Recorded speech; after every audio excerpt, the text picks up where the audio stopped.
today, just explain, when people come, from the outside and they don't know politics and they hear this today, they hear the word impeachment, do they have to worry about, or how do they understand a little bit better about what happened today? Impeachment just means that you've been formally charged with something. It's like being indicted. It doesn't mean that you've been tried or convicted. Even if the majority of the House of Representatives were to accuse and vote to impeach President Trump, that's just step one.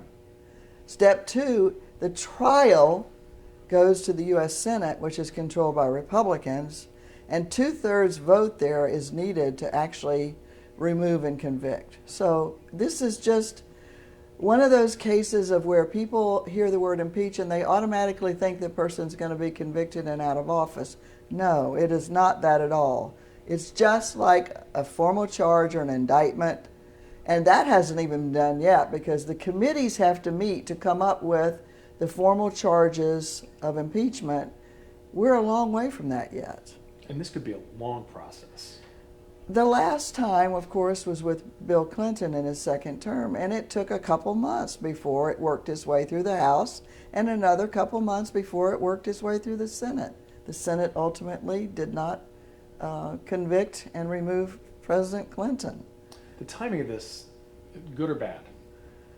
This is politics. Anybody that thinks anything happening from now till November 3rd is anything but politics, it's just the way it is these days.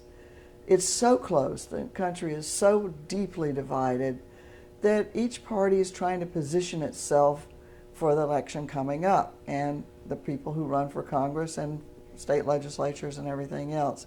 Meanwhile, what we're seeing is poll after poll showing that people are frustrated with Washington because Washington, meaning Congress, is getting nothing done that really is important in a lot of people's lives, whether it's health care, affordable housing, anything, a lot of other issues that they're just not addressing while they're bickering with each other and arguing over an election that was 3 years prior.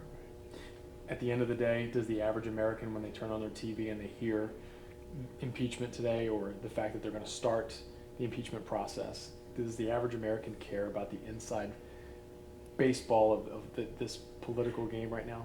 Some do deeply, the highly partisan individuals, but there's a weariness setting in Americans that really is, in my judgment, concerning to our democracy, where people are so weary they don't even want to listen to any of this.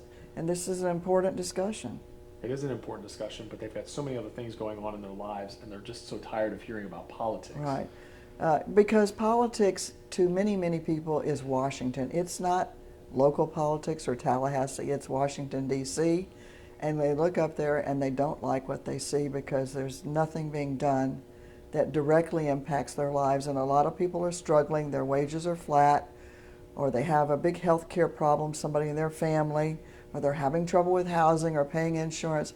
Those are big issues that can be addressed by Congress, but they're simply not being. Even something like outlawing robocalls.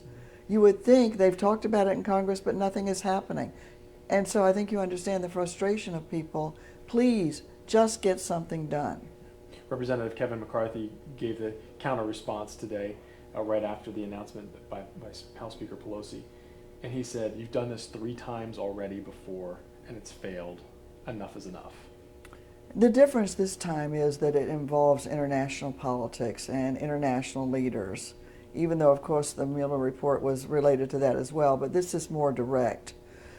It is interesting how quickly the president has agreed to release the transcript of the phone call, and I understand there's also going to be a release of the whistleblower report. Transparency is critical because there's so much noise and so much fake commentary going around and conspiracy theories that it's best just to get it out in the open and let everybody see. I taught media and politics for a long time, and we would talk about how does somebody help themselves if it's bad news. The bad news is best if you just put it on the table and admit it, and people look at it and move on.